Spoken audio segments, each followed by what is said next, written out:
Bab 4. Ketika cahaya itu menyentuh kesadaranmu. Ada saat tertentu dalam perjalanan batin, di mana sesuatu yang lembut namun kuat menyentuh kesadaranmu tanpa peringatan. Tidak ada kilatan cahaya yang terlihat mata, tidak ada suara yang terdengar telinga, tapi engkau tahu, ada sesuatu yang berubah di dalam dirimu. Dunia yang dulu tampak buram kini terasa jernih, hati yang dulu berat kini menjadi ringan. Seolah-olah Allah sendiri menyalakan pelita kecil di ruang terdalam kesadaranmu. Pelita yang perlahan menyingkap gelap yang selama ini tidak engkau sadari ada di sana.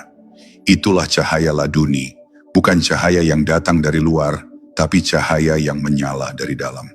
Ia tidak mengubah siapa engkau di mata manusia, tapi mengubah seluruh caramu memandang kehidupan. Cahaya itu tidak datang karena engkau merasa pantas. Ia datang karena kasih Allah yang tanpa alasan. Ia tidak memilih mereka yang paling banyak beribadah, tapi mereka yang paling tulus dalam mencari. Kadang Allah memilih hati yang retak, hati yang remuk karena kehilangan, hati yang hancur karena kecewa, karena di sanalah cahaya lebih mudah masuk. Saat engkau berhenti melawan takdir, berhenti menuntut, berhenti mengeluh, di saat itulah pintu itu terbuka. Cahaya itu tidak menuntunmu kepada kehebatan, tapi kepada pengenalan. Ia tidak membawamu untuk merasa lebih tahu, tapi untuk lebih rendah hati. Ketika cahaya itu menyentuh kesadaranmu, engkau mulai melihat hal-hal kecil dengan rasa syukur yang besar. Setiap hembusan angin terasa seperti sapaan lembut. Setiap langkah terasa memiliki arah. Bahkan kesedihan pun berubah menjadi keindahan yang tersembunyi. Engkau tidak lagi menolak apapun yang datang, karena engkau tahu, semua yang datang adalah bagian dari rencana Allah yang sedang bekerja.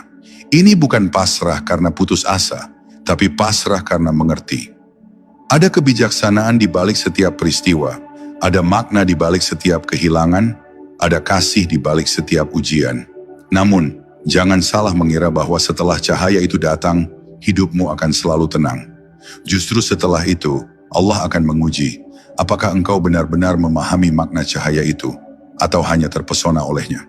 Ia akan mengirimkan gelap baru, bukan untuk memadamkan cahaya, tapi untuk melihat apakah engkau tetap percaya, walau sinarnya tampak redup. Sebab laduni bukan tentang keajaiban yang membuat hidup mudah, melainkan tentang keteguhan untuk tetap tenang, walau semua terasa sulit.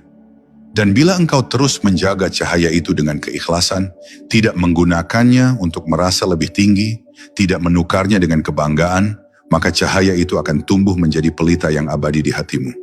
Ia tidak akan padam, bahkan di saat engkau menangis. Ia akan menuntunmu melewati jalan yang tak terlihat oleh orang lain, jalan yang hanya bisa ditemukan oleh mereka yang telah disentuh oleh kasih Allah secara langsung. Di sanalah laduni hidup, bukan di pikiranmu, tapi di kesadaranmu yang telah diterangi.